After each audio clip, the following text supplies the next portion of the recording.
Então vamos lá, que nós vamos conversar mais um pouco hoje, continuar a nossa aula. Já de antemão, quero já avisar vocês, se vocês escutarem, de repente, alguém... Olha o Pompeu. Pompeu chegou, hein? Pompeu chegou aí. Se vocês escutarem alguma coisa aqui, é que eu estou na casa de familiares, né? E aí a minha avó está aqui também, está todo mundo aqui, aí pode ser que minha avó entre aqui na... Pode ser que ela entre na aula ainda, se preocupa não. Mas amém. Então, vamos orar, gente? Vamos agradecer a Deus por esse dia e pedir ao Senhor que abençoe a nossa aula, que o Senhor venha falar conosco, venha usar dessa ferramenta, né, que é a internet, para que a gente venha crescer mais e aprender mais e sermos capacitados para servir melhor ao Senhor. Amém? Então, feche seus olhos onde você está, se você puder, e vamos orar. Glória a Deus. Espírito Santo de Deus, nós te agradecemos pela tua presença. Obrigado, Senhor, pela tua graça. Obrigado pelo teu favor, Senhor. Obrigado pela tua misericórdia. Nós te agradecemos, Senhor, ó Deus, pelo teu cuidado, pela tua tão grande salvação. E nós, Senhor, ó Deus, nessa noite te agradecemos pela oportunidade que nós temos de poder servir ao Senhor. Obrigado, Senhor, ó Deus, por fazermos parte do teu reino. E, ó Deus, aqui, Senhor, ó Deus, eu tenho irmãos e irmãs que, Senhor, ó Deus, se disponibilizaram nessa noite para aprender mais, para serem treinados, capacitados, para melhor servir ao Senhor. Ó Deus, são pregadores da tua palavra, Senhor, ó Deus, são mestres, pastores, evangelistas, são líderes, Senhor, ó Deus, que o Senhor chamou para o maior de todos os ofícios, que é ensinar, pregar a tua palavra, compartilhar a tua palavra.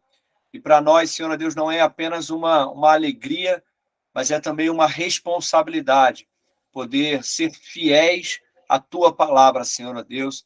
E nós te pedimos nessa noite que o Senhor Deus venha falar conosco, Espírito Santo, que o Senhor traga aos nossos corações não somente o conhecimento, não somente, Senhor Deus, o ensino, mas que o Senhor traga a revelação e que o Senhor traga, Senhor, responsabilidade e que o temor do Senhor esteja sobre nós como pregadores da tua palavra. Nós oramos assim e te pedimos, Espírito Santo, em nome de Jesus. Amém. Amém. Glória a Deus. Então vamos continuar a nossa aula, gente. Na semana passada, nós começamos aqui falando sobre 2 Timóteo, capítulo 2, verso 15, e falamos da importância de nós, primeiro, nossa vida pessoal, né, o nosso caráter. Isso eu tenho certeza que você é um homem de Deus, uma mulher de Deus de caráter, que não tem do que se envergonhar em lugar nenhum que você esteja. Porque é muito importante isso, né? Nós somos pregadores da palavra e vamos ser ainda mais, né? Você que ainda não prega, tenho certeza que você vai começar a ensinar, a pregar, a compartilhar. Mas é importante que, em primeiro lugar, nós não tenhamos nada do que nos envergonhar. Porque é engraçado que eu sempre fico pensando nisso, né? A gente nunca sabe quem vai entrar na igreja, a gente nunca sabe quem vai entrar lá no seu GC, ou na sua célula, ou no grupo pequeno. Às vezes você está lá no seu dia a dia, no trânsito, e aí, de repente, não sei, alguém fecha você está de moto, alguém te fecha, aí, de repente, você vai e briga com aquela pessoa, né? Xingar você não xinga, que eu sei que você não xinga, porque você é crente, né, irmão? Crente não xinga, né? Mas aí você vai e briga e não sei o que, aquela coisa toda, e aí imagina se aquela pessoa que você brigou com ela chega, senta no primeiro banco no dia que você vai pregar. Imagina só, né? Às vezes eu fico falando com a Carla, né? Porque às vezes a gente está no mercado e aí tem sempre um atendente mais ignorante, né? Um atendente mal-humorado. Aí eu fico pensando assim, eu tenho que tratar essa pessoa bem, primeiro porque eu sou cristão, né? Mas também porque já pensou, eu trato essa pessoa mal aqui, sou grosso, sou ignorante com essa pessoa aqui no mercado, 5:30 da tarde, estou comprando alguma coisa, aí trato a pessoa mal, e aí naquele dia aquela pessoa foi convidada para ir lá na igreja, aí é no dia que eu vou pregar. Já pensou, eu chego lá para subir para pregar e tem aquela pessoa me olhando lá, Então, o apóstolo Paulo diz que, em primeiro lugar, a gente não pode ter nada do que se envergonhar, né? Você tem que ter uma vida exemplar onde você estiver, porque a nossa conduta, ela credibiliza as nossas palavras, né? Então, se a sua conduta, você tem algo do que se envergonhar, isso vai fazer com que você seja censurado por aqueles que te escutam, né? Então, esse é o primeiro passo. Mas o segundo passo é o que Paulo continua dizendo. Ele diz que maneja bem a palavra. Então, manejar é conhecer e fazer o uso correto da palavra. Então, é disso que se trata a nossa aula, a aula de hermenêutica. Como nós falamos na semana passada, no capítulo 1 da apostila, a palavra hermenêutica, ela quer dizer interpretação. Então, é você ler um texto e saber interpretar corretamente aquele texto, para que você, conhecendo a intenção do autor, conhecendo o que o autor daquele texto realmente quis dizer, você possa reproduzir e ensinar e compartilhar com precisão aquilo que o autor quis dizer. Mas, para isso, nós precisamos fazer uma exegese. Quem lembra aí? Qual a diferença? O que é exegese? Quem lembra aí, levanta a mão. O que é exegese? Ninguém lembra o que é exegese. Não lembra, Cristiane? Misericórdia. Quem lembra aí? Dayana, lembra, Dayana? É a adaptação do texto às ideias e opinião do intérprete. A exegese? Ah, não, a exegese é extrair a ideia original do autor. Isso aí. Ela leu, eu vi que ela leu, hein? Mas é isso aí, gente. Então, existe dois tipos de leitores. O leitor que lê um texto, lê uma carta e lê um livro, e ele faz uma exegese, ou seja, eu extraio daquele texto usando ferramentas, né, respeitando vírgula, respeitando acento, até usando de dicionários e tudo que eu posso para fazer uma exegese, ou seja, eu vou extrair a ideia original do autor. Eu vou extrair daquele texto o que realmente o autor quis dizer quando ele escreveu aquilo, né? E a exegese, com I, exegese, é incluir as minhas ideias, as minhas opiniões naquilo que o autor escreveu. Então, eu tiro aquele texto do seu contexto original e começo a colocar as minhas opiniões e forçar o texto a dizer algo que o texto não está dizendo. Infelizmente, meus irmãos, isso tem acontecido muito. Na verdade, eu não vou dizer que isso tem acontecido muito nos nossos dias, não. Isso acontece desde a época de Jesus, né? A gente via ali os escribas, os fariseus e aqueles homens. O que eles faziam?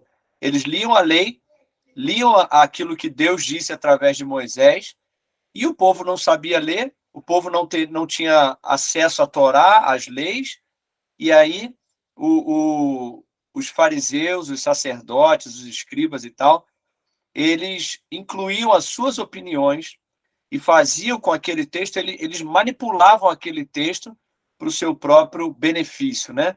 Então, eles manipulavam pessoas usando o texto que Deus disse. Então, isso é uma exegese. E isso tem acontecido desde a época de Jesus, isso tem acontecido na época da Igreja Católica Romana, que o que eles fizeram, vocês sabem, né? História bíblica, né?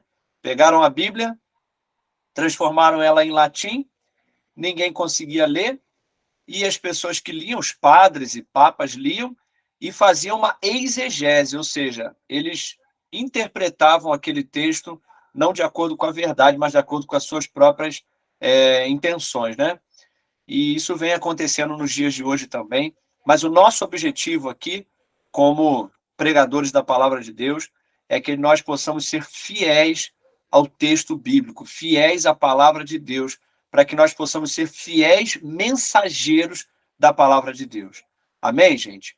Então, que você seja um exegeta de excelência, que você sempre busque a verdade de acordo com aquilo que o autor quis dizer. Tá bom, gente? Amém? Então, isso daí nós falamos no capítulo 1. Quem lembra quais são as ferramentas do intérprete, alguma ferramenta, sem ler, sem ler.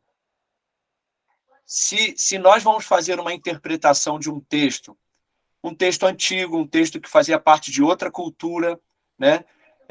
Um texto que tem 2.000 anos, 3.000 anos de idade, a gente precisa de algumas ferramentas para nos ajudar a interpretar melhor esse texto. Qual ferramenta que você acha que a gente precisa? Dicionário bíblico. Bíblia. Dicionário bíblico. Mais que? Chave bíblica ou concordância. Chave bíblica, concordância bíblica. Mais algum? Bíblia de estudo.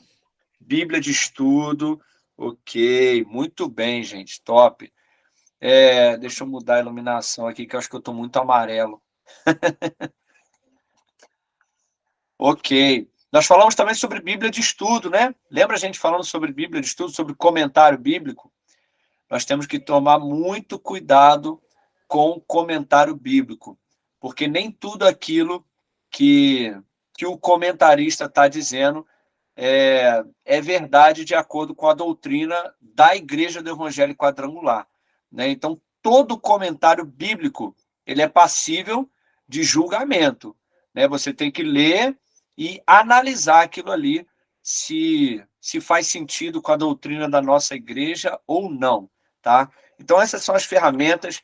E no capítulo 2, nós falamos sobre a regra capital da hermenêutica. Quem lembra, gente? Qual é a regra mais importante da hermenêutica bíblica? Alguém lembra?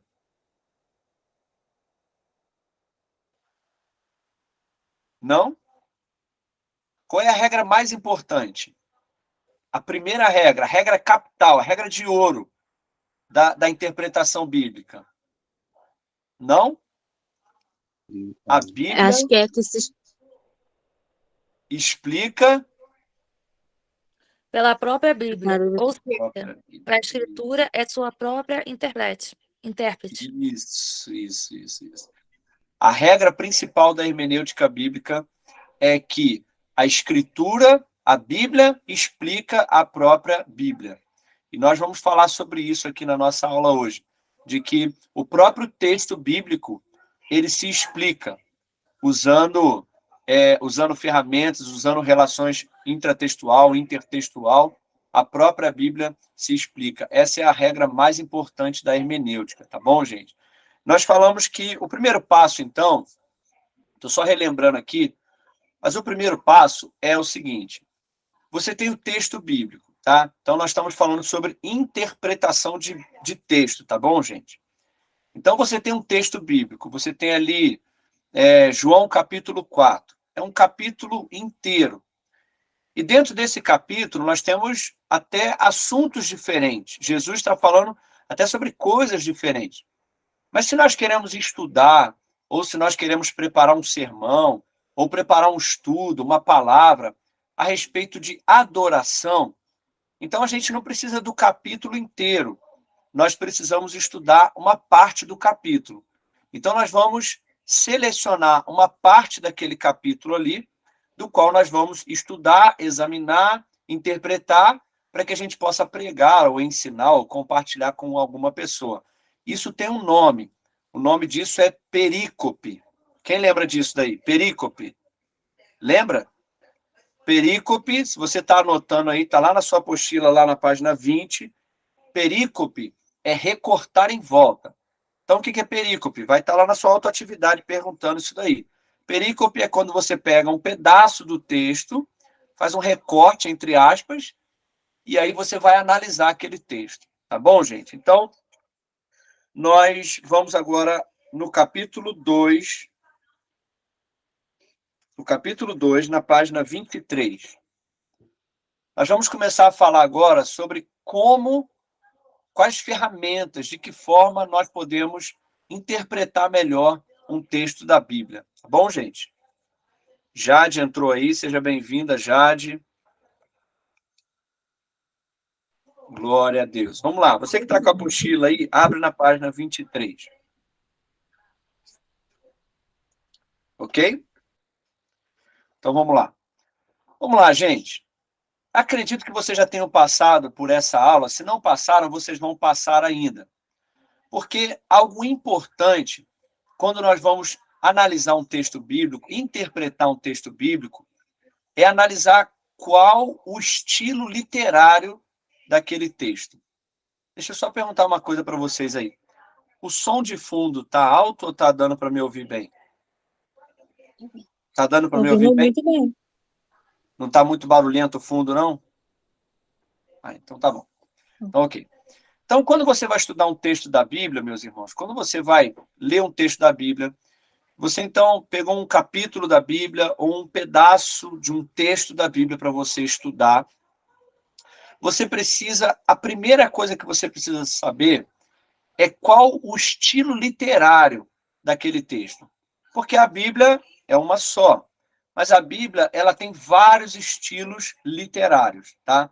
E isso é importante porque quando você sabe o estilo literário que você está estudando, isso te ajuda a compreender melhor algumas questões específicas do texto, tá? Então, por exemplo, estilo literário. Primeiro, histórias ou narrativa.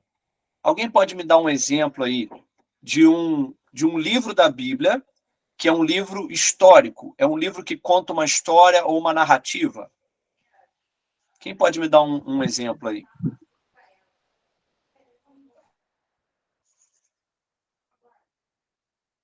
Ninguém? Vocês não conhecem um livro histórico da Bíblia? Um Hebreu? livro que conta a história? Esther. Esther. É. Esther é um livro Isaías. histórico. Isaías? Quem falou Isaías? Hebreu? Ó, o livro histórico é um livro que o objetivo dele é contar uma história. Então, no Antigo Testamento, a gente tem vários livros históricos, e no Novo Testamento também a gente tem alguns livros históricos. Olha só, livro histórico, quem falou aí? Esther, Primeira Crônicas, Segunda Crônicas, Primeira Reis, Segunda Reis, Samuel, são livros históricos, são livros que estão contando uma história, tá?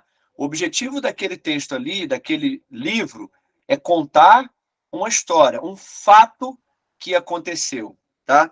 Depois nós temos livros de poesia, livros poéticos, né? Então nós temos Salmos. Salmos, por exemplo, é um livro poético, tá? Por que que é importante a gente entender isso, gente? Olha só. Porque às vezes as pessoas elas pegam um livro como o livro de Salmos e elas vão usar um texto de Salmos como um texto doutrinário. Como, por exemplo, tem salmos ali que Davi, gente, você já deve ter lido isso, mas tem salmo ali que Davi ele fala assim: até quando, Senhor, esconderás de mim o teu rosto? Até quando, Senhor, o Senhor não me ouvirá? Até quando? Sabe? Então tem alguns textos ali que Davi, por exemplo, tem um texto aqui que até a apostila ele diz que são salmos imprecatórios, né? O que quer dizer isso? São salmos onde Davi estava expressando uma emoção de raiva, de ira, né? Tem um salmo aqui, Salmo 137, que Davi ele fala o seguinte: ó filha da Babilônia, quem dera pegassem os teus filhos e dessem com a cabeça dos teus filhos nas pedras. Então, gente, é um salmo imprecatório. O que quer dizer isso? É um salmo que Davi estava expressando uma emoção, ele está virado. É um livro poético, né? A gente tem que ter muita noção disso, gente, de em que ponto da história nós estamos, tá? Eu quero compartilhar até uma coisa com vocês sobre isso, porque às vezes a gente lê o Antigo Testamento sem entender. Isso é muito importante para você que é um pregador, uma pregadora da palavra de Deus. Você tem que entender que a cruz de Cristo, ela mudou tudo, sabe? Ela fez uma mudança completa. E existem coisas do Antigo Testamento que nós precisamos, aliás, o Antigo Testamento inteiro a gente tem que analisar à luz do Novo Testamento. Eu vou dar um exemplo de salmo para vocês, que às vezes a gente ora esse salmo, a gente canta esse salmo, mas, por exemplo, salmo de número 50, acho que é 50, 150, não, 150 não é, é por aí, 51, que Davi ele ora o seguinte: Senhor, não retires de mim o teu espírito. Quem lembra desse salmo? E aí, de repente, você pensa assim, puxa, vou pregar sobre esse salmo. E aí você, pensando nisso, você de repente vai pegar que a gente deve orar, é só um exemplo, tá, irmão? De repente você vai pensar assim, não, vou pregar que a gente deve orar e pedir a Deus para que ele não tire de nós o seu espírito, né? E a gente canta sobre isso. Mas, na verdade, gente, no livro de João, quando a gente lê o livro de João, Jesus ele faz a seguinte declaração, que eu enviarei do Pai o Espírito Santo para que ele fique convosco e para que ele habite em vocês para sempre. Olha só, gente. Davi, ele estava orando a partir da sua perspectiva e a partir de uma realidade que ele vivia, porque, na verdade, como você sabe no Antigo Testamento, os reis eram ungidos e o Espírito Santo permanecia sobre eles por um breve momento, por um tempo, para um propósito específico. Tanto que o Espírito Santo saiu de Saul para ir para Davi, né? O Espírito Santo deixou Saul e foi para Davi. Então, qual era a questão de Davi? Senhor, não retire de mim o teu espírito, porque isso poderia acontecer. Mas no Novo Testamento, nós, na verdade, não precisamos mais ficar pedindo, Senhor, por favor, eu te peço, Senhor, não retira teu espírito de mim, não retira teu espírito de mim. Na verdade, a gente deve pegar o que Jesus falou e orar agradecendo, dizendo, Senhor, muito obrigado, porque o Senhor nunca mais vai retirar o teu espírito de mim, porque o teu espírito habita em mim para sempre ele habita em mim. Então você entende que há uma mudança do Novo Testamento para o Antigo Testamento. Então a gente não pode pegar os salmos e aplicar eles para a igreja como regra, como doutrina, né? Como a gente tem que entender que os salmos eles são poéticos. Existem coisas proféticas, existem coisas que a gente pode extrair dos salmos, mas sempre com esse entendimento. Opa, isso daqui já não faz parte do Novo Testamento. Isso daqui era um entendimento de Davi, isso daqui era uma expressão de emoção de Davi. Assim como outros textos, por exemplo. E engraçado, gente, que o texto de Jó, né? Gente, olha, eu sei que isso daqui vai ficar gravado, e se você gosta dessa música aí, me perdoa, não é pessoal, tá? Eu não nem sei o que você canta lá na sua igreja, tá bom? Mas é igual o livro de Jó. As pessoas pegam o livro de Jó e aplicam o livro de Jó na nossa vida como se aquilo ali fosse a verdade para o Novo Testamento, o que Jó viveu lá. Você quer ver um exemplo? Eu acho engraçado isso. Por exemplo, o compositor da música. Tem uma música aí que fala, né? Deus me deu, Deus tomou, né? Uma música assim, né? Quem conhece a música aí? Você conhece, né? Famosa música. Mas o que acontece? Eu não sei se você já leu o livro de Jó, mas você vai perceber no livro de Jó que quando acontece esse fato, em primeiro lugar, que não foi Deus que tomou nada de Jó. Quem tomou foi o diabo, não foi Deus, ok? Mas Deus... Não, mas a questão é, quem tomou foi o diabo. Quem matou, quem tomou, quem destruiu foi o diabo.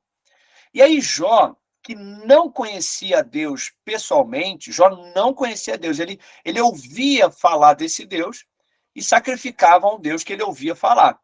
Então, baseado naquilo, ele disse, olha, foi Deus que me tomou. Porque hoje a gente lê a história de Jó e a gente sabe que foi o diabo que fez, mas Jó não sabia. Então Jó disse, Deus tomou, bendito seja o nome do Senhor. Quando a gente chega no final do livro de Jó, a gente vê que Jó fala o seguinte, poxa, lá em Jó capítulo 41, 42, Jó fala o seguinte, Deus, eu não te conhecia. Eu te conhecia de ouvir falar, mas agora eu te conheço. Agora eu conheço o Senhor.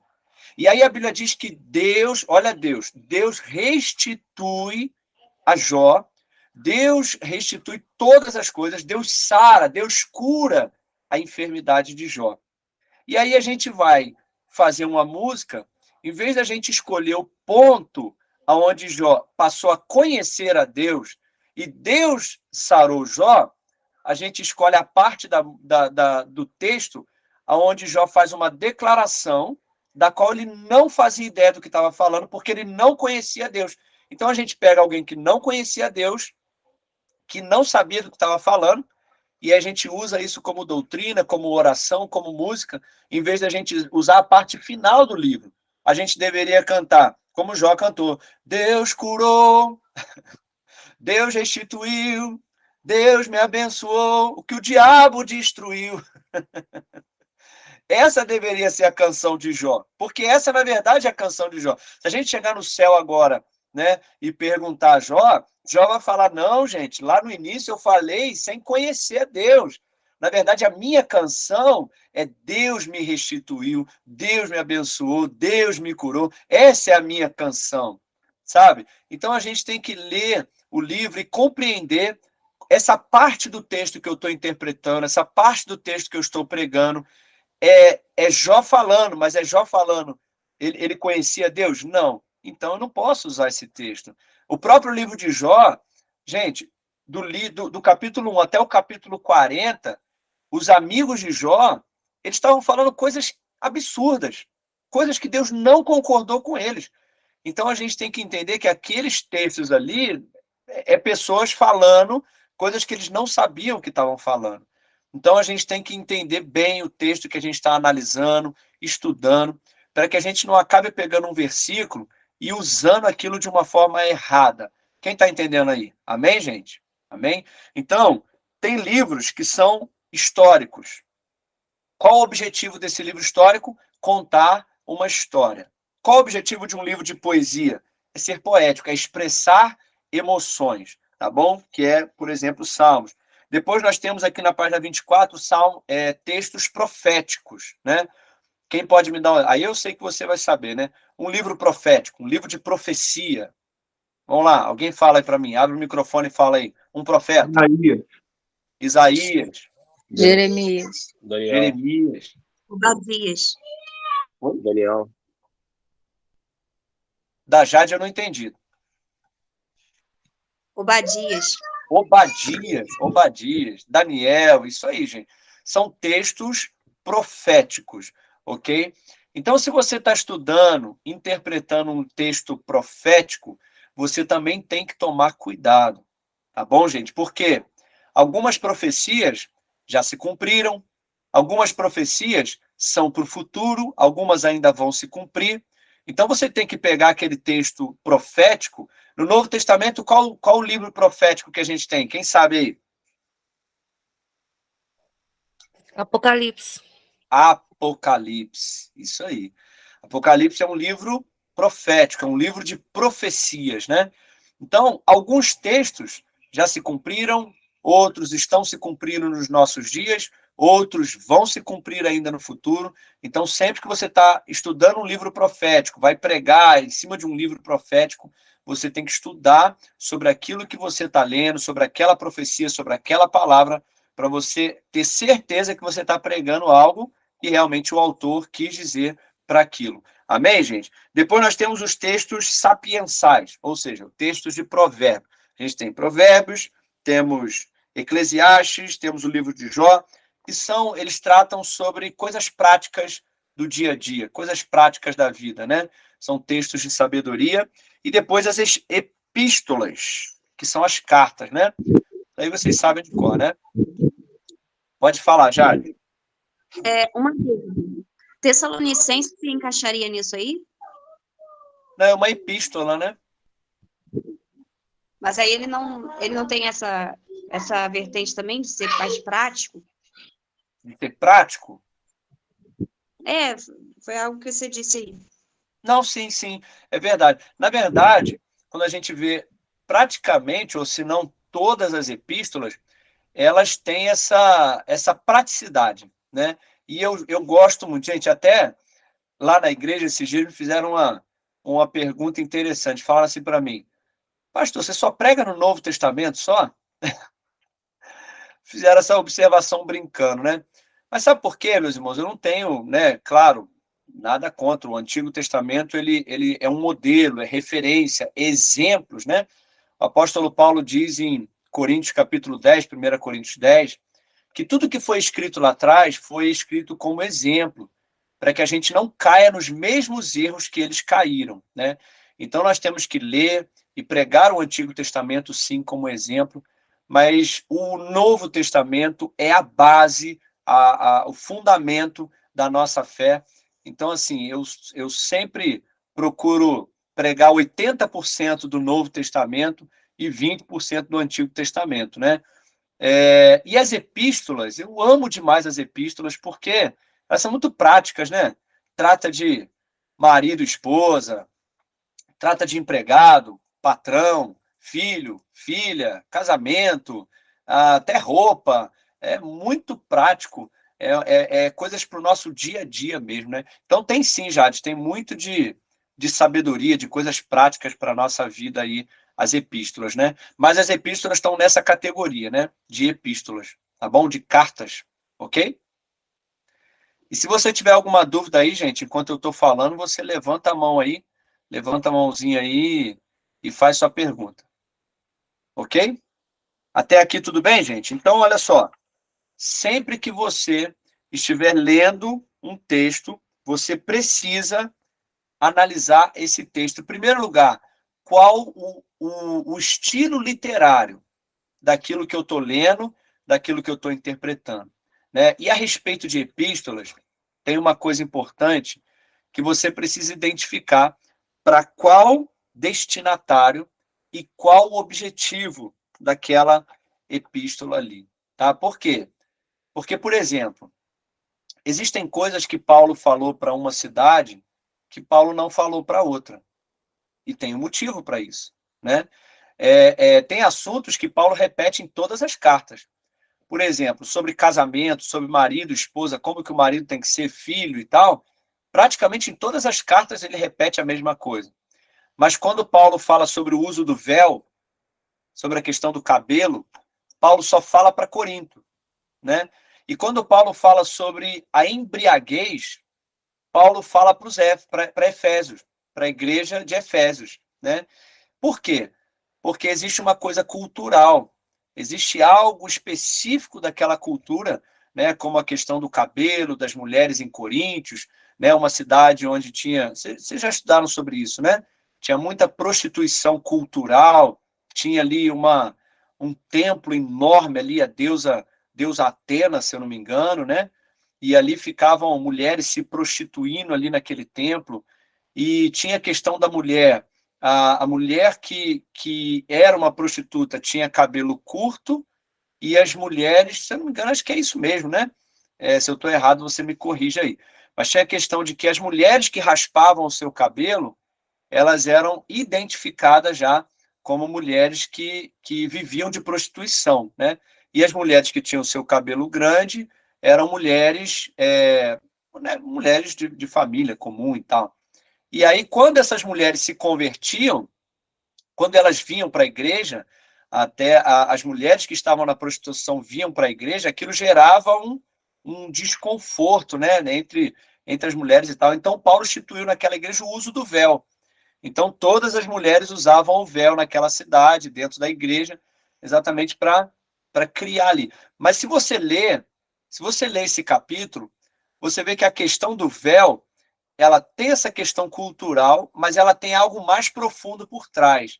Paulo está tratando ali a respeito de autoridade, né, sobre a mulher que profetiza tendo um homem, né, sobre ela como autoridade, e o homem que profetiza tendo uma mulher. É uma coisa bem, como é que eu posso dizer assim, bem profunda ali sobre isso, né? Paulo fala sobre a autoridade espiritual do homem e da mulher, que o homem não deve profetizar tendo sinal de autoridade. A mulher não pode estar acima do homem como autoridade sobre a vida dele.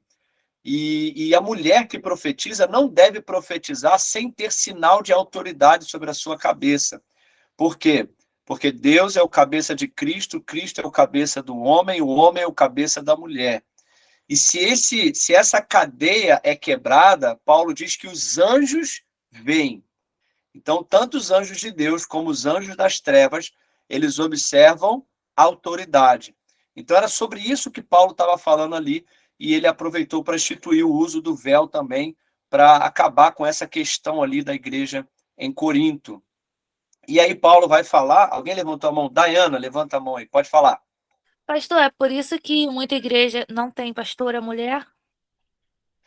Então, sim, é por isso que muita igreja não tem pastora mulher, e também porque algumas linhas teológicas, né, alguns teólogos, eles afirmam que não tinha pastora no Novo Testamento, né? Eles dizem isso, né? Mas, na verdade, nós vemos que as mulheres, elas tinham posições de liderança na igreja do Novo Testamento, sim. Nós vemos mulheres profetas no Novo Testamento, vemos mulheres que eram apóstolas, como Priscila, e tem uma outra também que eu esqueci o nome dela agora, mas tem uma outra apóstola Lídia. também. Oi? Lídia? Lídia?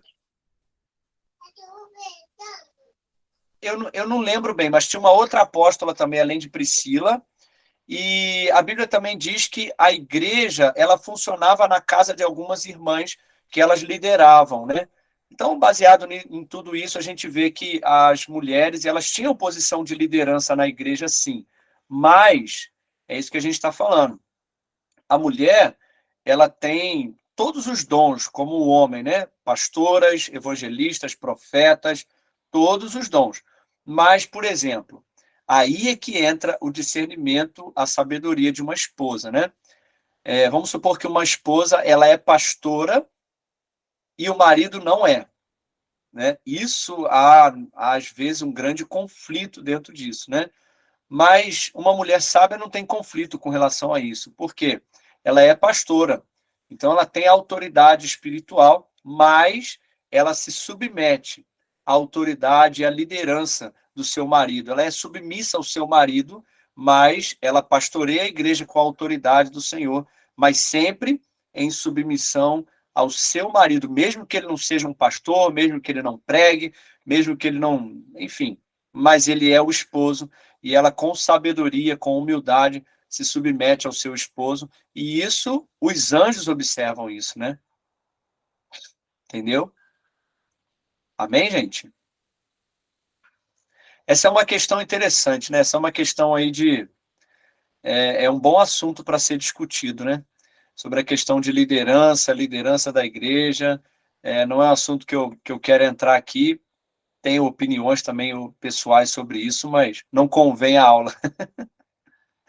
Mas, de qualquer forma, essa cadeia de autoridade, gente, olha, o mundo espiritual ele se move através disso, né? Então, o homem, você vê, de repente, o homem que...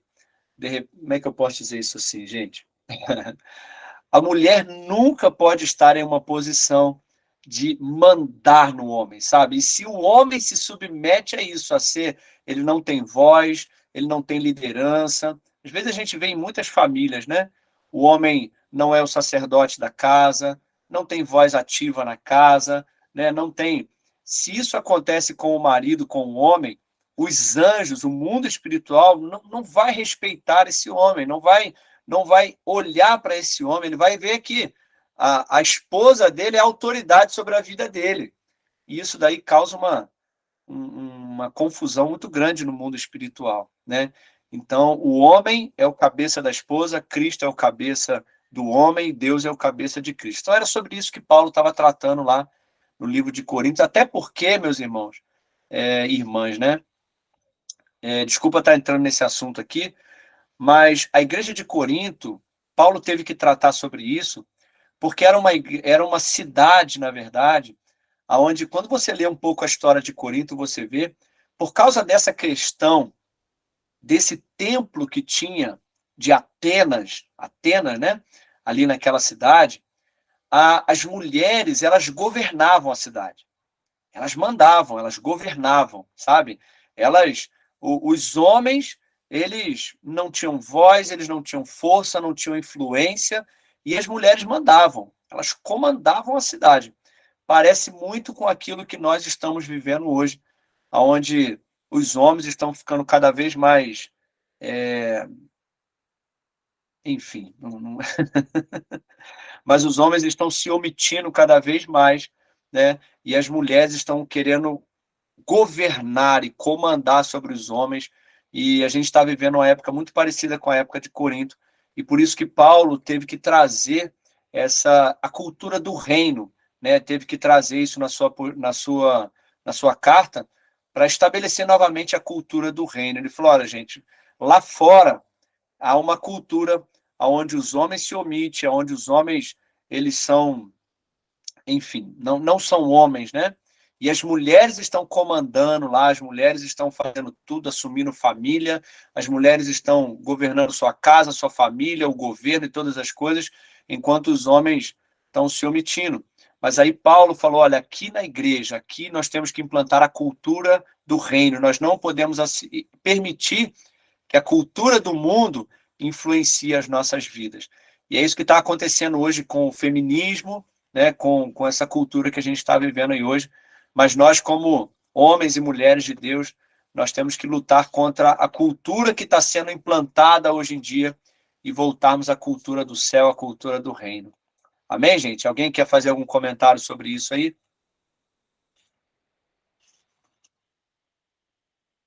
Não? Alguém está aí? Vocês estão aí? Amém. Inversão de valores. Parabéns, Cristiano. É isso aí. Inversão de valores. Então, nós, como intérpretes da Bíblia, é por isso que é importante nós estudarmos cultura, a cultura da cidade para a qual o texto foi escrito, para que a gente possa entender com mais profundidade por que Paulo disse aquilo que ele disse para aquela cidade. Né? A cidade de Éfeso, por exemplo, era uma cidade que eles cultuavam um deus chamado Deus Baco, né? Que era o deus do vinho. Então, assim, naquela cidade de Éfeso, era muito comum as pessoas viverem embriagadas, né? A embriaguez era parte da cultura, eles se reuniam mesmo e, ó, vinho para dentro, as festas regadas, muito vinho, muito vinho. E aí, quando eles se converteram, eles também trouxeram essa cultura, né? De vinho, embriaguez e tal. Aí Paulo teve que escrever: olha, meus irmãos, não se embriaguem com o vinho em que há contenda. Então, eles sabiam exatamente por que Paulo estava falando aquilo com eles. Ok, gente? Então, vamos lá. No tópico 4, existe algo importante aqui, que é as 3 funções básicas da linguagem. Se você está com a sua apostila aí, sublinha isso daí, as funções básicas da linguagem, lá na página 26. E se você não está com a apostila, quiser anotar aí, pode anotar. As 3 funções básicas da linguagem. Isso é muito importante. Por quê? Todo texto que nós estamos lendo, ele basicamente está cumprindo uma dessas 3 funções básicas. 3 funções, tá? Semana que vem eu vou perguntar a vocês quais são as 3 funções básicas da linguagem, hein? Primeira, Eu não achei aqui, não. na página 26, sua apostila? As páginas da nossa apostila estão diferentes do senhor. Página 31. Ah, a minha está diferente. 31. Página 31. Ok? Acharam aí? Então vamos lá. Quais são as 3 funções básicas da linguagem?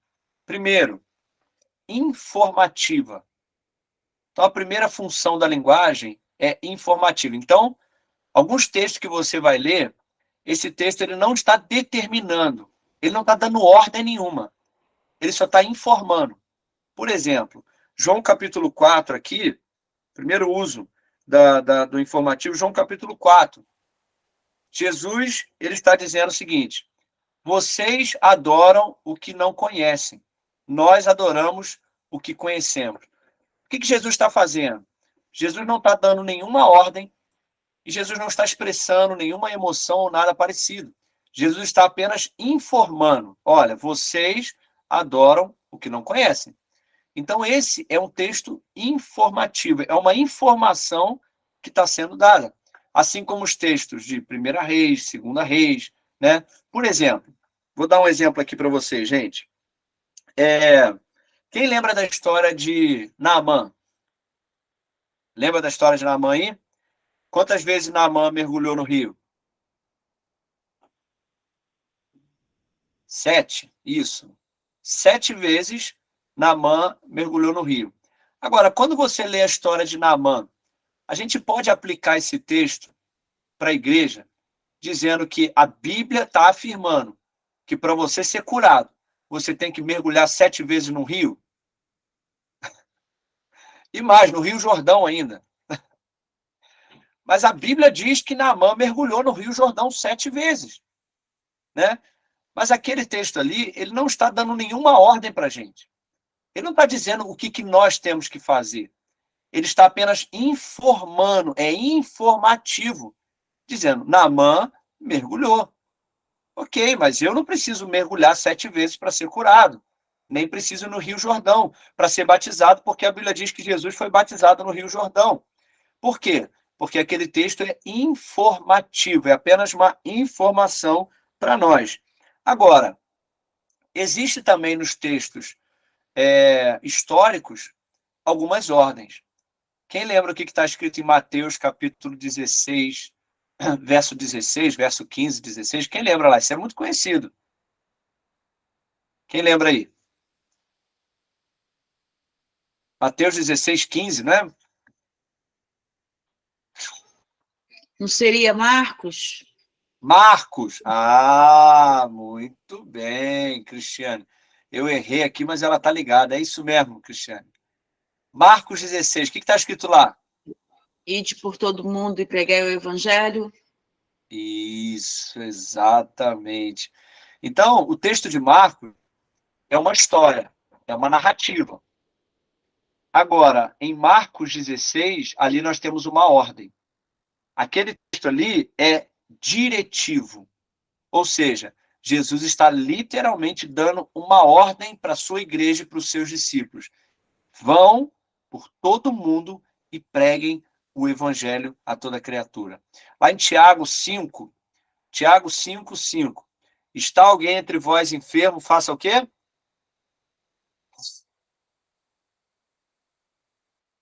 Súplicas. Está alguém entre vós enfermos, façam súplicas, e ainda tem uma ordem ainda para fazer alguma coisa. Chamar alguém. Os presbíteros. Isso aí. Está alguém entre vós enfermo, chamem os presbíteros, né? E eles orem, unjam com óleo, né? Então, esse texto não é informativo, não é uma informação. Tiago não está informando, ele está dando uma ordem. Façam isso. Então, alguns textos da Bíblia são informativos, outros são diretivos, ou seja, é uma ordem, é um comando. E outros textos são expressivos, ok? Qual é o texto expressivo? Salmo, por exemplo, né? Tem um texto aqui na apostila engraçado, ó. Cadê aqui? 2 Samuel, né? Acho que é Samuel, aonde Gênesis 3:1, Raquel fala o seguinte: dá-me filhos se não morro. Né? Vocês já leram isso? Então não é uma ordem, não é apenas uma informação, ali é uma expressão de emoção. Ela estava fazendo uma expressão da sua emoção, do seu desejo, da sua tristeza. Então nós temos que analisar, irmãos, na hermenêutica, você precisa estar atento a qual estilo literário do texto que você está lendo. E esse texto, esse versículo, é página 32. Página 32. Esse texto, esse versículo, ele é informativo? Ele é diretivo? Se ele é informativo, eu tenho que pregar ele usando isso como uma informação para o crescimento da igreja. Agora, se ele é diretivo, eu posso usar isso uma ordem para a igreja.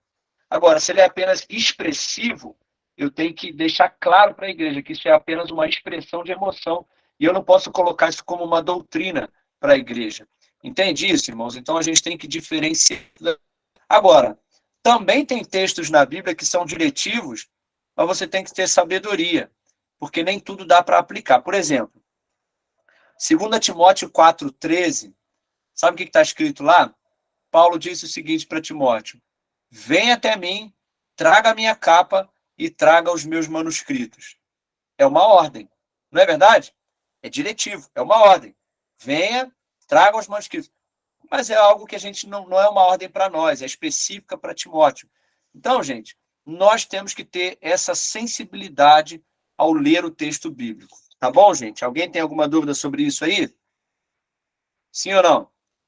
Então, qual é a regra principal da hermenêutica? A Bíblia explica a própria Bíblia. Muito bem, muito bem. Agora, olha só, quais são as 3 funções básicas da linguagem? Quem lembra aí? Falamos aqui agora. Informativa, expressiva, diretiva. Muito bem, você está lendo aí, né? Hã?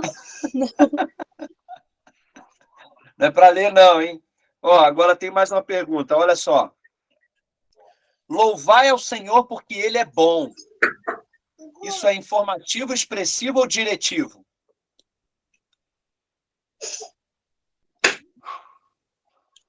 Eita. Diretiva? Eu acho que é Hã? diretiva. Eu acho que é Diretiva? diretiva. Diretivo. É uma ordem. Louvai ao Senhor. É uma ordem, né? Isso daí é uma ordem. Agora, deixa eu ver se tem mais algum interessante aqui. Não, acho que não. Tem um aqui, ó. Romanos 1,16. Eu não me envergonho do Evangelho de Cristo. Isso é informativo ou é diretivo? Informativo. Informativo? Informativo. Exatamente, informativo. É claro que a gente não deve se envergonhar do Evangelho de Cristo, né? Mas nesse ponto ele não está dizendo, não se envergonhe. Ele está dizendo, eu não me envergonho, ok? Vocês deveriam seguir o meu exemplo, mas ele está dizendo, eu não me envergonho, tá? Então, beleza, vocês estão fera na hermenêutica aí, parabéns. Então, vamos para o capítulo 3. Vamos para o capítulo 3. Relações textuais. Gente, isso daqui é maravilhoso. Maravilhoso. Capítulo 3 da sua apostila, nós vamos falar a respeito de 2 coisas muito importantes, que é relações intratextuais e relações intertextuais. Então, se você está escrevendo aí ou você está anotando, é só você guardar o seguinte: tudo que é intra é interno, tá? Tudo que é intra é dentro, né? Eu não lembro de alguma palavra aí que seja intra, só lembro de intranet, mas deve ter outras palavras aí. Intravenoso. Que é intravenoso. Que isso, hein, Jade? Meu Deus, hein? Enfermeira. Intravenoso, né? Foi eu que leio. Dentro. Então, gente, tudo que é interno. Então, o que isso quer dizer isso? O texto que você está lendo, por exemplo, gente, quando você lê um texto, por exemplo, você lê ali João capítulo 4, falando sobre adoração. Ou você lê,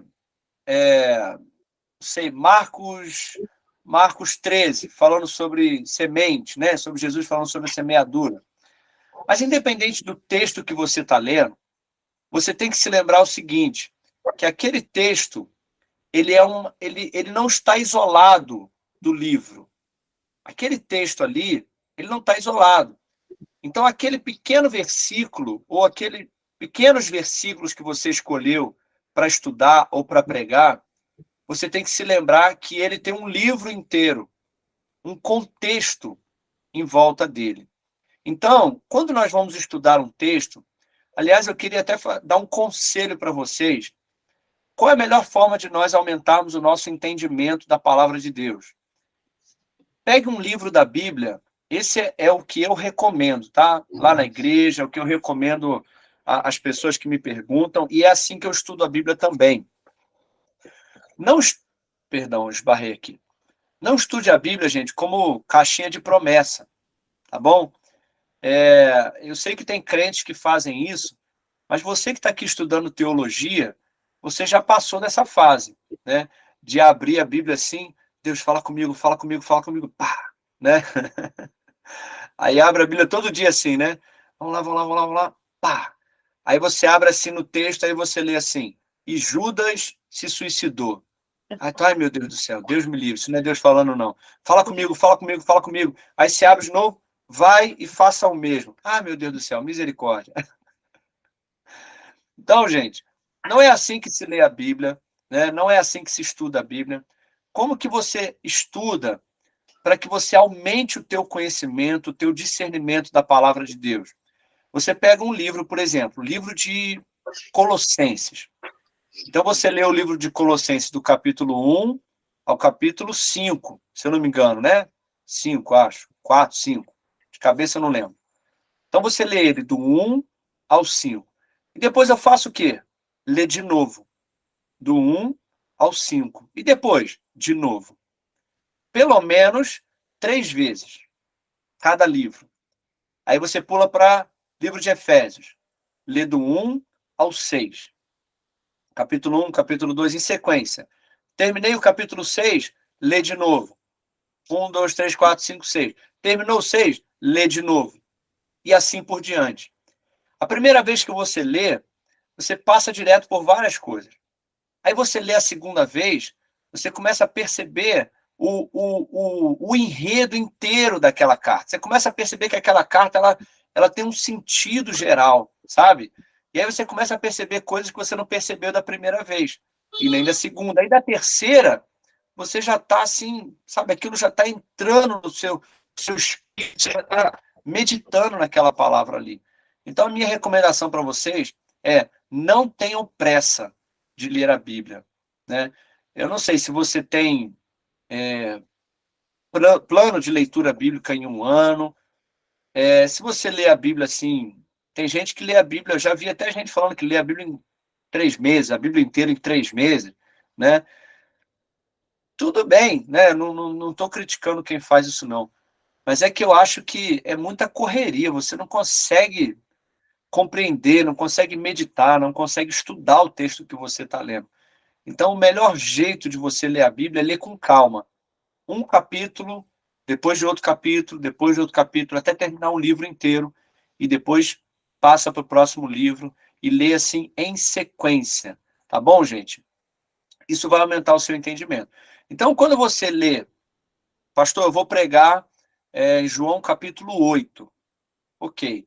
Mas você tem que se lembrar que o capítulo 8 de João, ele tem mais 20 capítulos, se eu não me engano, né? O livro de João tem mais 20 capítulos. Então, existe uma relação daquele texto que você está lendo com outros textos daquele mesmo livro. Então, você precisa ler o livro.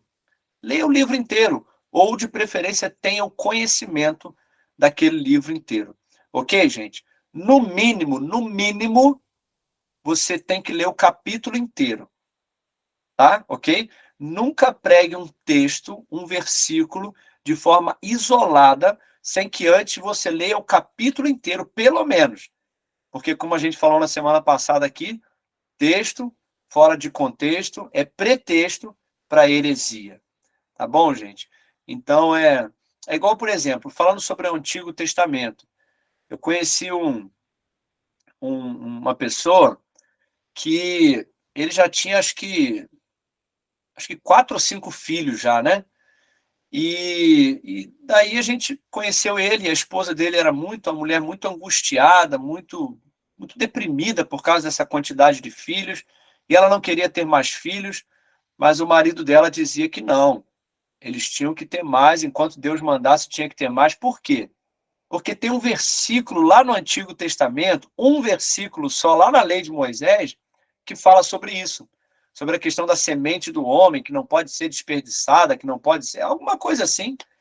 E aí ele usava esse versículo para isso. Só que quando você pega aquele versículo e você lê os versículos anteriores e posteriores, você lê lá coisas como o homem não pode cortar a ponta do cabelo, não pode cortar a barba, né? Aí falar, irmão, então se é para seguir um, segue todos, né? Enfim, nem pode comer carne de porco e nem pode tanta coisa aí, né?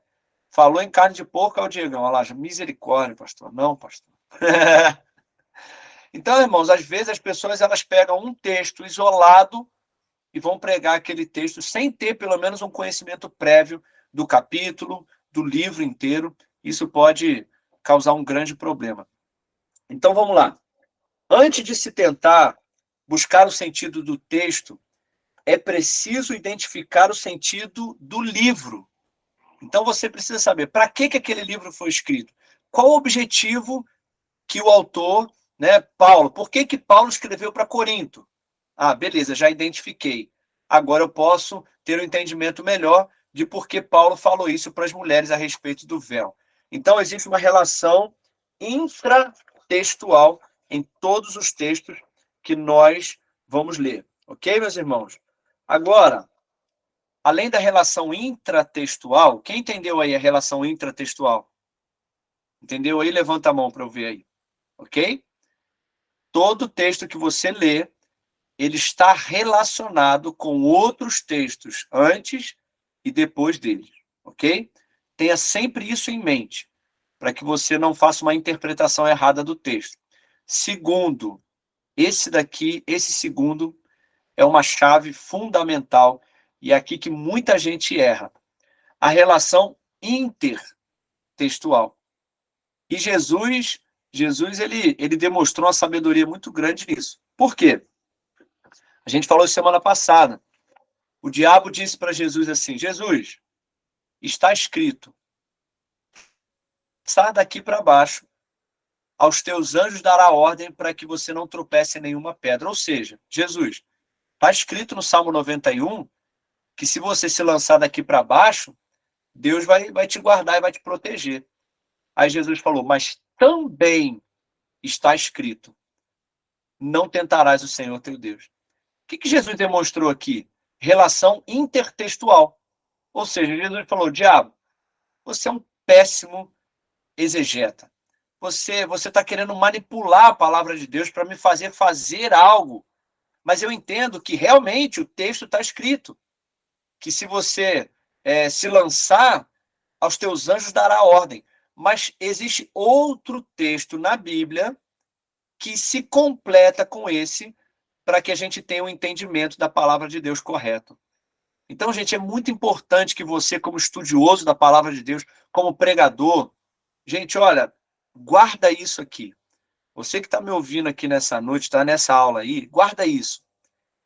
Quando você estiver estudando um texto, você precisa, no mínimo, ter a responsabilidade de buscar outros textos que complementam aquele assunto, para que você não pregue algo que não faz sentido. Eu vou dar um exemplo para vocês. Vamos lá. Distorções da Bíblia se combatem com a... Ih, sumiu aqui o chat aqui, peraí. Se combate com a exposição da própria Bíblia. Muito bem, Jade, é isso aí. Então, você quer ver uma coisa que é muito importante para vocês fazerem? Isso para o seu próprio crescimento espiritual, tá? Você estudar a Bíblia por temas. Por exemplo, eu tenho muito costume de fazer isso. Vamos supor, Deus começa a falar comigo a respeito de perdão de pecados. Então isso fica na minha cabeça. E aí eu começo a ver quais os textos, aonde que fala sobre perdão. Eu tenho lá em Hebreus, eu tenho lá em Marcos, eu tenho lá em Romanos, eu tenho lá também, enfim, todos os textos que falam sobre perdão de pecados. Então eu vou analisar todos esses textos para descobrir o que é o perdão, o que significa a palavra perdão, como que eu sou perdoado, por que eu sou perdoado. Você quer ver uma questão? Deixa eu te fazer uma pergunta aqui. Deixa eu te fazer uma pergunta para ver a resposta de vocês aí. Por que Deus te perdoa dos seus pecados? Vamos ver qual é a resposta de vocês. Por que Deus te perdoa?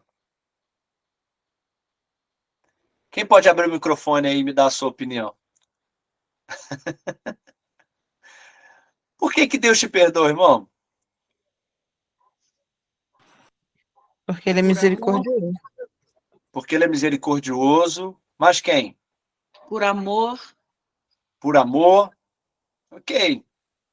Vamos ficar com esses dois, tá? Agora eu quero dar um exemplo para vocês. Fica comigo aqui. Imagina agora, o Brasil tem uma legislação, correto? O Brasil tem a legislação. E a legislação do Brasil, ela condena certos crimes. Ela determina o que é crime, o que não é, e ela condena o crime, né? Ah, se você matar uma pessoa, você tem que cumprir uma pena, certo? A legislação está ali. Vamos supor que o Diegão é juiz. O Diegão é um juiz agora, tá? E, de repente, quem está aqui? O Pompeu está aí, Pompeu? Não sei se ele está aí, né? De repente, o Pompeu, isso, levantou a mão. O Pompeu matou uma pessoa. Misericórdia. Mas ele matou. Cometeu um crime. Pela legislação, o Pompeu ele precisa ser condenado. Quem vai condenar essa pessoa? O Diego. O Diego, ele é o juiz. De repente, o Pompeu chega lá no tribunal, diante do Diego. O Diego vai ler as acusações contra o Pompeu. Ó, tá aqui, Pompeu. Você cometeu um crime intencional, você apontou a arma, você matou essa pessoa e você merece ser condenado. É isso que você vai ser. Você vai ser condenado. Prisão perpétua, pena de morte. Só que o Diegão, ele tem ali a legislação. Mas o Diegão, ele é misericordioso e amoroso. Aí o Diegão vai falar, olha, eu tenho a legislação, mas eu vou deixar a legislação de lado e eu vou perdoar o Pompeu pelo crime que ele cometeu aqui no Brasil. Pompeu, você está liberado. Pode ir embora, porque eu sou um juiz muito misericordioso. Quem acha que isso está certo? Acha que isso está certo? Eita, peraí. Exato. Ah, eu queria. Oi? A Pode falar. misericórdia, o amor, a misericórdia, o amor e a bondade de Deus não anula a justiça. Não seria justo. Não anula a justiça. Ok? Deus é bom, Deus é amoroso, ele é misericordioso, porém, se ele perdoar a Cristiane e se ele perdoar alguém ou a mim porque ele me ama, ele não é um juiz justo. Ele é um juiz injusto. Porque se o juiz, se o Diegão perdoasse o Pompeu, então passaria a ser injusto. E Deus não pode ser injusto, porque ele é justo.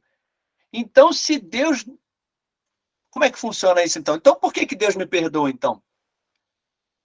Então, Deus é injusto, gente? E agora? Deu um nó?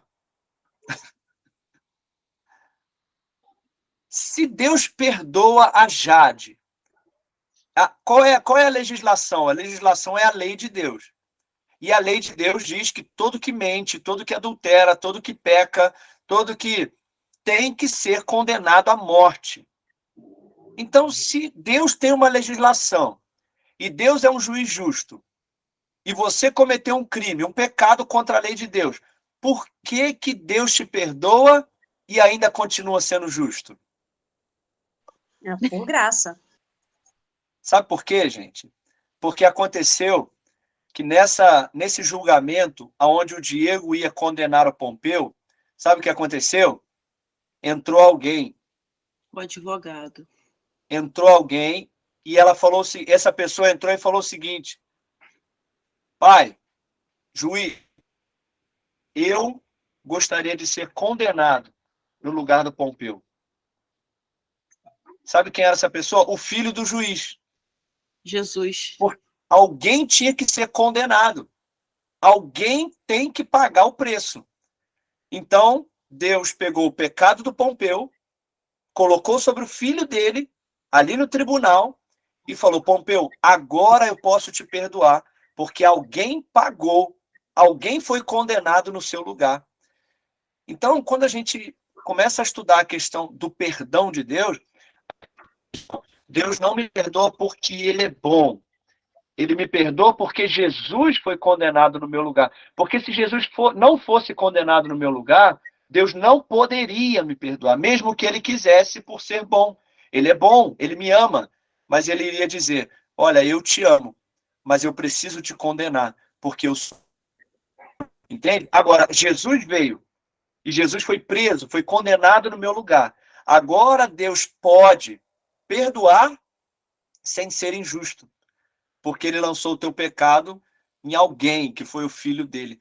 Então, essa questão do perdão, você entende que é uma questão que não é apenas de amor, é uma questão de justiça, uma questão de substituição, né? Alguém foi condenado para você ser perdoado.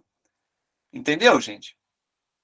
Então, é importante que a gente estude a Bíblia por temas, né? Eu vou estudar sobre adoração. Então, eu vou estudar o que é adoração, qual o significado da palavra adoração, aonde no Antigo Testamento eu tenho adoração. Por exemplo, se você for estudar adoração, você vai ver que a primeira menção da palavra adoração não tem a ver com música, né? Não tem a ver com louvor, não tem a ver com nada disso.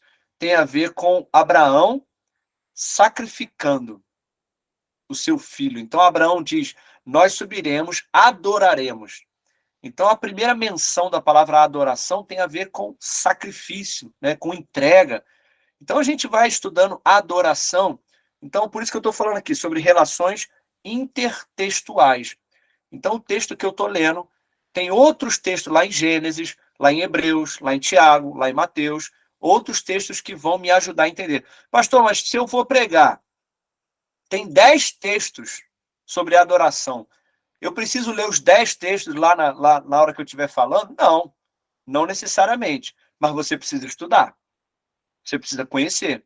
Você precisa saber. Você pode usar um texto só, mas você está embasado para saber que aquilo que você está dizendo realmente é o que Deus pensa a respeito daquele assunto. Quem entendeu diz amém. Eu quero dar um exemplo para vocês aí. Deixa eu pegar aqui Uma vez eu estava num seminário, me lembrei de um texto aqui que eu quero mostrar para vocês. Uma vez eu estava num seminário, alguém levantou a mão? Amém. Então, uma vez eu estava num lugar, e aí o pregador, deixa eu ver que horas são aqui, 9h30.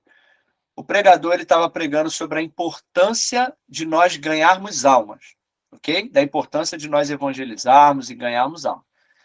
E ganhar alma é muito importante. É um assunto importantíssimo. E a gente realmente tem que enfatizar e tem que, que eu posso dizer assim, encorajar as pessoas para que a igreja ganhe almas e pregue o evangelho, né? E aí, em algum ponto, o pregador até disse sobre nós trazermos os desviados, irmos atrás dos desviados, daqueles que se afastaram. E isso, olha, é muito importante, irmãos, de verdade, é muito importante. E eu estava ali no banco, ali empolgado, né? Eu estava ali sendo desafiado também, amém, glória a Deus e tal. Aí, presta atenção aqui, irmão. O pregador, ele fez a seguinte pergunta: quem aqui tem pecados? Aí, eu me lembro que eu levantei a mão. Você levantaria a mão também, irmão? Levantaria a mão, né? Claro. Quem aqui tem pecado? Eu levantei. E ele perguntou assim: quem aqui tem muito pecado? Uma multidão de pecado. Eu falei: eu provavelmente, Jesus já me perdoou delas, né? Mas eu provavelmente tive uma multidão de pecado, bastante pecado mesmo. Aí ele falou o seguinte: abre a sua Bíblia comigo lá em Tiago, capítulo 5. Aí eu fui lá com ele, né? Fui seguindo o raciocínio dele, né? A gente estava ali empolgado, ali tal, ouvindo aquela palavra. E aí ele mandou a gente abrir em Tiago 5. Aí eu abri lá. Eu vou ler aqui para vocês verem, ó. Tiago 5, capítulo 5, tá? No verso 20. Tiago 5, 20. É o último versículo do livro de Tiago. Diz assim: saiba que aquele que fizer converter do erro do seu caminho um pecador, salvará da morte uma alma e cobrirá uma multidão de pecados. Opa! Aí ele falou o seguinte: Quantos aqui gostariam que Deus apagasse uma multidão dos teus pecados? Porque você tem pecado. E você gostaria que Deus cobrisse teus pecados. Aí eu fiquei meio assim, né? O que esse cara está querendo dizer? E aí ele disse o seguinte: se você quer que Deus perdoe os teus pecados e cubra uma multidão de pecados, está aqui o segredo. Ó. Você tem que ganhar a alma. Você tem que ir atrás ir atrás dos perdidos, porque se você, está escrito aqui, se você fizesse converter do seu caminho um pecador, você vai salvar a alma da morte e Deus vai perdoar uma multidão dos teus pecados. Qual o problema dessa interpretação? O problema, irmãos, é o seguinte: como é que os nossos pecados são perdoados? Quem sabe aí? Arrependimento. Arrependimento. Não é isso? A gente pede perdão pelos nossos pecados, a gente se arrepende pelos nossos pecados. E pela fé no sangue de Jesus, ele perdoa os meus pecados. Então, se você nunca ganhar uma alma na sua vida, isso não tem a ver com o seu pecado ser perdoado ou não. O seu pecado é perdoado pelo sangue de Jesus quando você se arrepende por ele. Então, o que essa pessoa ela interpretou esse texto? Que se você converte um pecador, Deus cobre uma multidão dos teus pecados. Mas, na verdade, ele esqueceu que perdão de pecados existe uma relação intertextual a respeito disso. Ou seja, tem vários outros textos que dizem que a gente é perdoado pelo sangue de Jesus, pelo arrependimento, pela fé. Eu não posso dizer que Deus vai te perdoar se você converter um desviado. Isso é uma heresia. Isso eu peguei um texto, tirei do seu contexto, esqueci do resto da Bíblia e estou agora dizendo que se você quer que Deus te perdoe, você tem que converter um pecador. Então, não, irmãos. Quem? Então, o que Tiago estava dizendo? Tiago estava dizendo que se você fizer um pecador voltar, Deus vai cobrir uma multidão de pecados. De quem, gente? Meu ou dele? Dele, né, gente? É isso aí. Entendeu? Ele errou o ponto da interpretação. O que ele estava dizendo era importante? Sim. Ganhar almas é importante? Sim. Converter um afastado, trazer um afastado de volta para Jesus é importante? É muito importante. Mas eu não posso agora dizer que você tem que ganhar alma para Jesus perdoar os seus pecados. Eu não posso dizer isso, porque eu estou esquecendo das relações intertextuais. Então, ele acertou no objetivo, mas errou na interpretação de texto. Então, a alma que é salva e a multidão de pecados que é perdoada é do pecador, e não a minha. A minha já foi perdoada, eu já fui perdoado pelo sangue de Jesus. Amém, gente? Quem entendeu aí? Amém?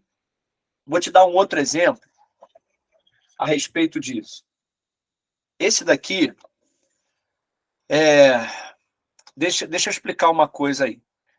Você está acordado aí? Está dormindo não, né, gente? Já são 9h30, está dormindo não, né? Mas é importante que você entenda isso. Eu quero deixar bem claro. Se você já falou isso, já pregou sobre isso, ou se você já ouviu na sua igreja, ou vai ouvir na sua igreja a respeito disso, é importante que você tenha um coração humilde, tá, gente? Isso eu falei na primeira aula. Não seja um crítico, não seja uma pessoa, um intolerante na igreja, uma pessoa que vai ficar criticando agora a mensagem de todo mundo. Não, não é isso. Mas nós estamos aprendendo a respeito de hermenêutica. E existe algo que as pessoas dizem muito, que é o seguinte: Sara é muito injustiçada na Bíblia, irmãos, muito injustiçada. Por quê? Porque a gente vai ler ali o livro de Gênesis e a gente vai pegar a história de Sara, e quando Sara sugere a Abraão que Abraão deveria ter um filho, né, com a sua serva, e Abraão atende aquela recomendação dela, tem um filho com a sua serva. E aí, o que a gente fala a respeito de Sara? Que Sara duvidou da promessa. A gente diz que Sara foi incrédula. E a gente diz que Sara tentou dar uma ajudinha para Deus. Mas aí eu te pergunto, antes de você afirmar que Sara foi incrédula, que Sara não creu, que ela duvidou, você por acaso já buscou as relações intertextuais a respeito de Sara? Você já procurou saber o que a Bíblia diz a respeito de Sara? Qual o adjetivo que Deus dá a respeito de Sara? Porque as pessoas vivem dizendo, Sara duvidou, irmão, não seja igual Sara, não. Sara tentou dar uma ajudinha para Deus porque ela não creu na promessa. Aí, irmãos, é o que eu estou dizendo para vocês. Existe uma relação intertextual. Ou seja, se eu estou lendo a história de Sara, eu posso pensar assim, poxa, o que a Bíblia diz a respeito de Sara? Existe outro livro, existe outro texto na Bíblia que fala sobre a história de Sara? Então eu vou me dar o trabalho de pesquisar. Antes de ler só esse textozinho aqui e começar a falar mal da Sara, eu vou ler a Bíblia. Aí eu vou lá em Hebreus. Você sabia que a Sara, ela está na galeria dos heróis da fé? Sara está na galeria dos heróis da fé. E sabe o que a Bíblia diz a respeito de Sara? Sara creu na promessa. E porque ela creu, ela recebeu o poder de gerar. Então, irmãos, se você algum dia já chamou Sara de incrédula e falou que ela não tem fé, que ela não creu, que ela duvidou, que ela tentou dar uma ajudinha para Deus, você tem que pedir perdão aí a Sara quando você chegar no céu, viu? Porque Sara está sendo injustiçada. Porque, na verdade, a Bíblia diz que Sara creu na promessa.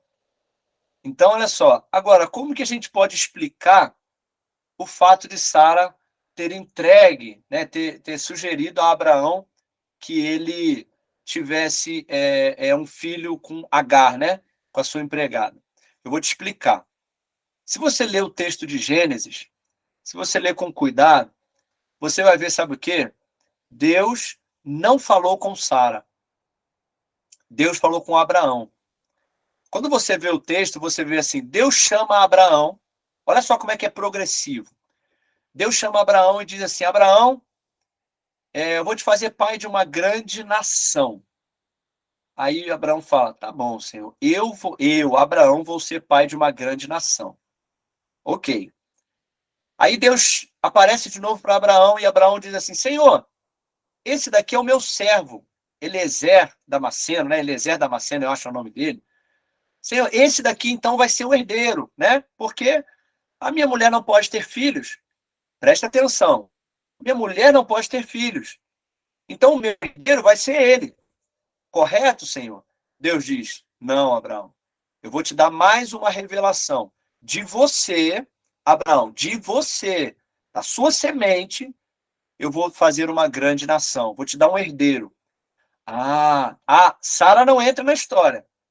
Abraão pensa, assim, então de mim vai sair uma grande nação. Então tá, amém. E Sara, já ficando velha, Sara não dava luz, Sara faz algo que a gente vai estudar lá na frente, que isso fazia parte da cultura, era comum, não era um erro, não era algo errado, era comum. Se a mulher não podia dar filhos, o homem tinha relações com a empregada, e aquela criança que nascia se tornava filho mesmo, né? Se tornava filho. Então, Sara diz o seguinte, Abraão, olha, não vou te dar filho mais, já estou velha, e faz o seguinte, de acordo com a nossa cultura, né, nós esperamos, não funcionou, vai então, se deita com Agar, e o filho que nascer vai ser o nosso filho. Abraão lembra, poxa, peraí, Deus disse que o filho seria meu. Se eu tivesse filho com Agar, o filho vai ser meu, né? Minha semente. Amém. Então, beleza. Ele poderia ter orado e perguntado a Deus sobre isso, né? Mas ele não orou, foi lá, teve relação com Agar, o menino nasceu. Nasceu Ismael. Passa-se algum tempo, aí sim, meus irmãos, é a primeira vez que a gente vê Deus chamando Sara. Deus chama Sara e fala, Sara, agora eu vou revelar o projeto completo para vocês. Abraão, de Sara vai nascer a criança. Eu vou fazer Sara gerar. Aí os dois riem. Abraão ri, Sara ri. E aí Deus fala, por que você está rindo? Não, senhor, não ri. Riu sim. Riu que eu vi. Faz o seguinte, Você está feliz, está alegre, o nome da criança vai ser alegria, vai ser riso, porque daqui a um ano você vai dar à luz. A Bíblia diz que quando Sara ouve a palavra de Deus, a Bíblia diz que Sara creu no Senhor.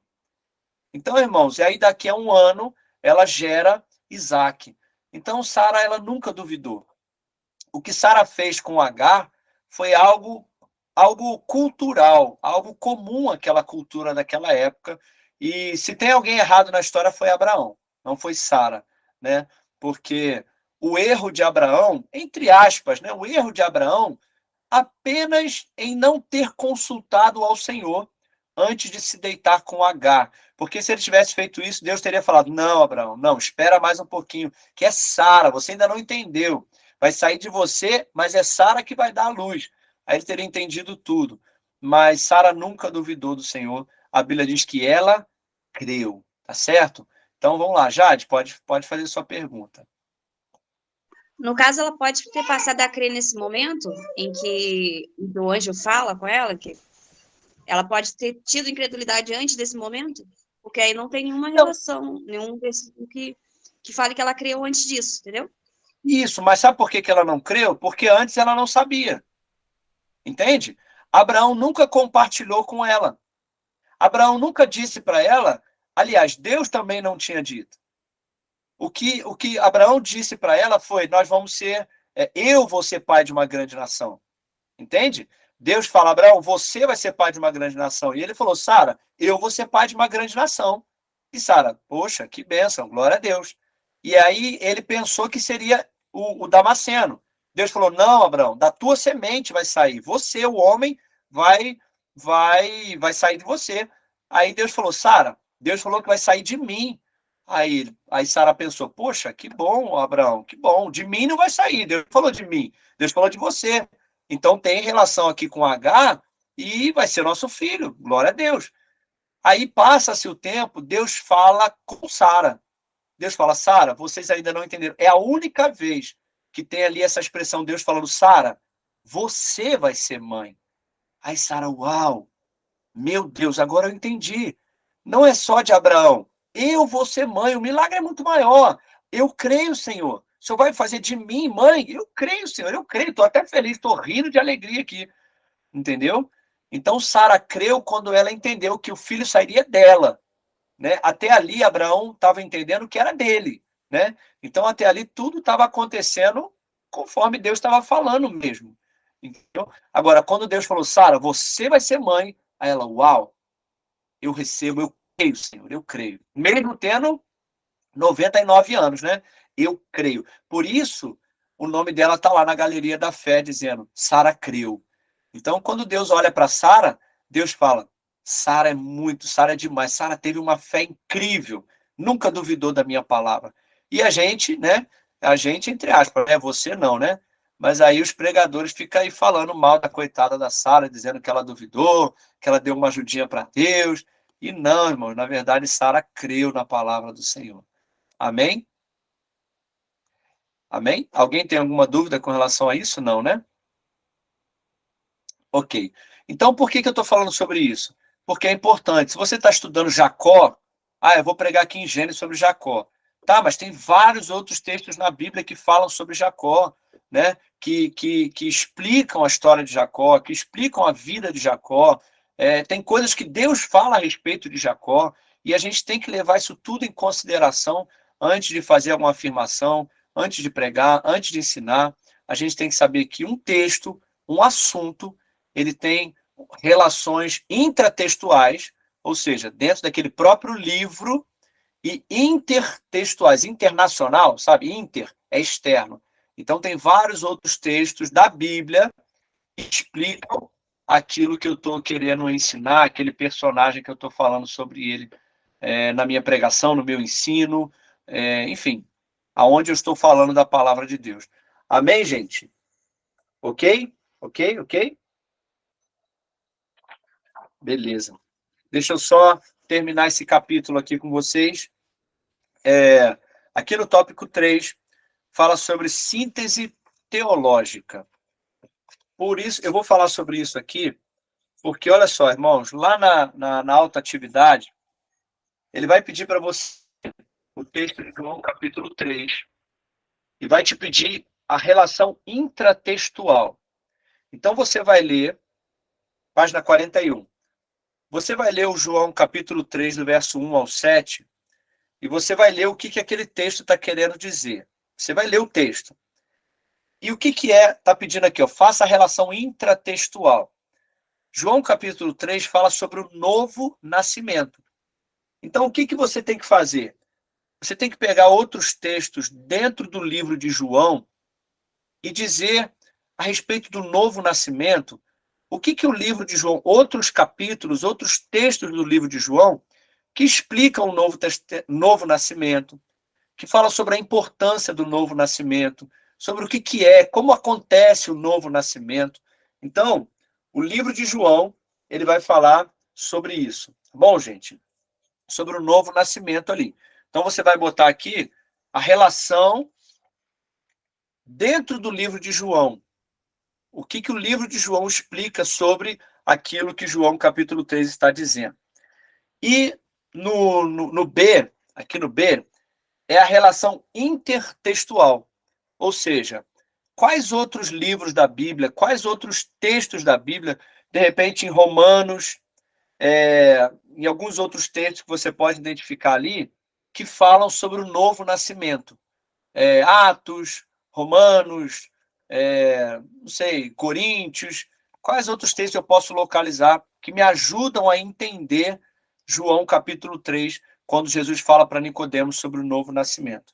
Tá bom, gente? Ok? E aqui ele vai te pedir também uma síntese teológica. Olha só, gente. Síntese teológica. O que é uma síntese teológica? Eu vou pegar esse texto aqui, ó, de João 3:2 e João 3:3, e eu vou pegar dicionário bíblico, comentário bíblico, mais o quê? Vou pesquisar, de repente, nos originais, né, através de aplicativos. Eu vou ler várias bíblias de estudo, várias versões. Vou fazer um estudo a respeito dessa frase: bem sabemos que tu és mestre vindo de Deus.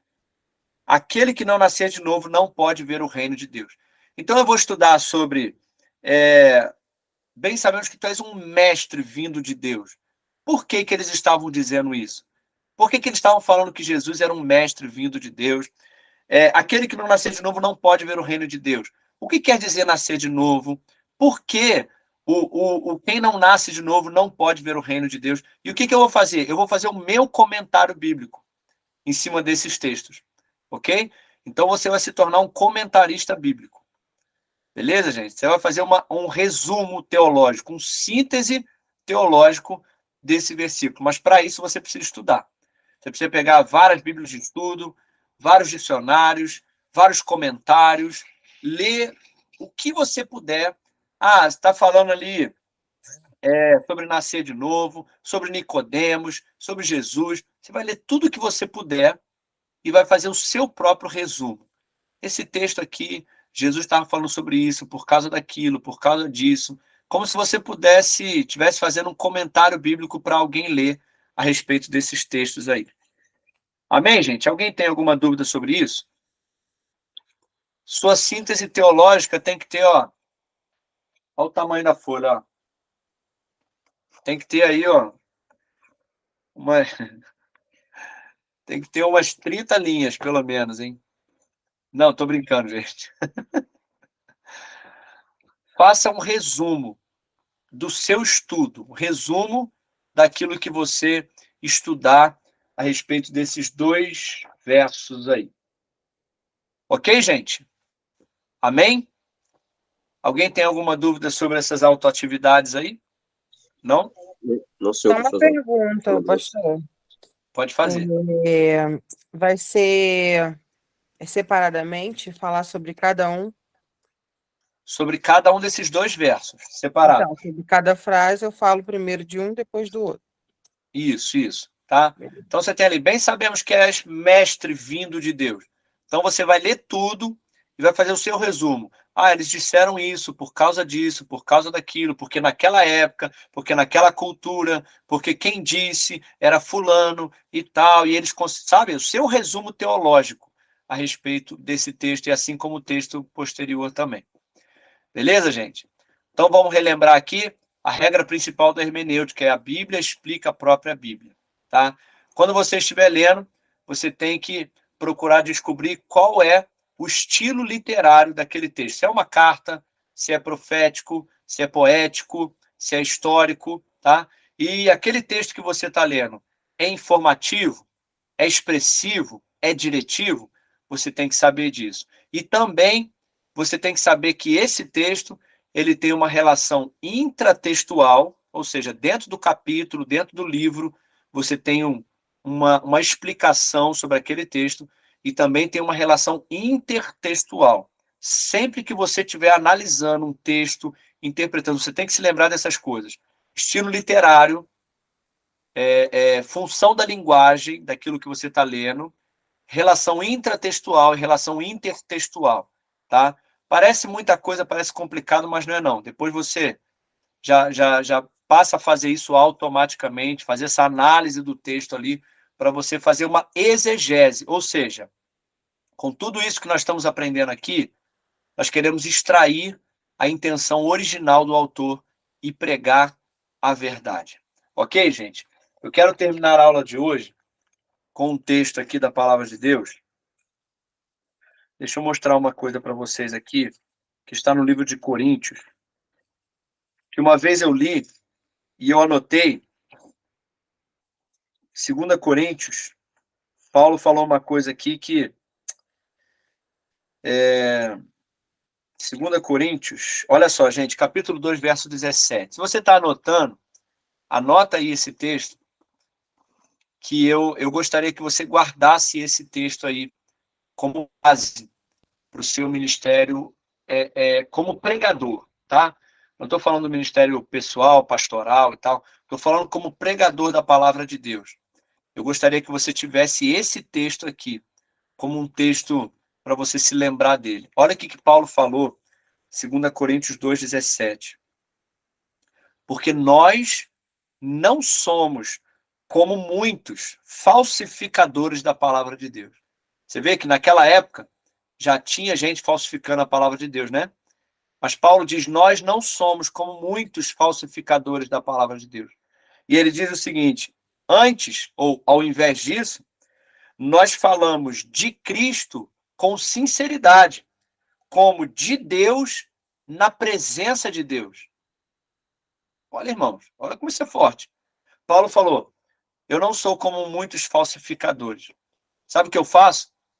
Eu falo de Cristo com sinceridade, como se eu estivesse falando de Deus na presença de Deus.